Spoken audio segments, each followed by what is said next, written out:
Connaissez-vous les avantages accordés aux sénateurs et aux fonctionnaires du Sénat français? J'ai demandé à ChatGPT de nous éclairer sur le sujet. Voici notre conversation. Le Sénat emploie 1260 fonctionnaires, avec des salaires allant de 2300 à 2000 euros bruts par mois, y compris pour des postes comme femme de ménage, chauffeur ou jardinier. Ces employés bénéficient également d'une semaine de travail de 32 heures, bien en deçà de la durée légale, et de près de 4 mois de vacances par an.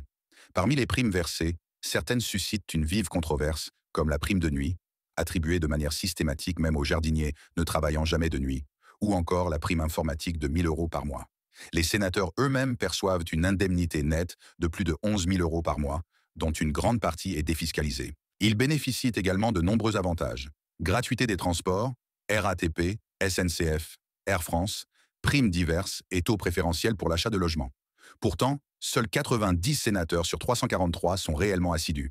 Certains ne se rendent presque jamais au Sénat, sans que cela n'entraîne de sanctions financières, contrairement à ce qui se pratique dans d'autres pays.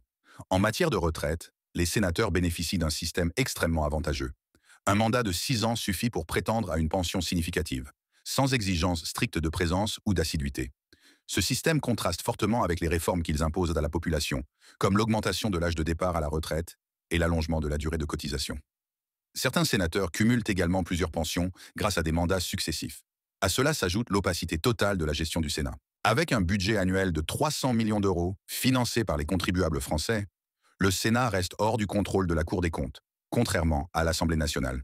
En conclusion, le Sénat illustre un décalage frappant entre les privilèges accordés à ses membres et les sacrifices demandés aux citoyens. Dans un pays où les Français peinent à boucler leur fin de mois, ces inégalités nourrissent la colère et remettent en question l'exemplarité et l'utilité de cette institution. Ce n'est pas moi, c'est l'IA qui le dit.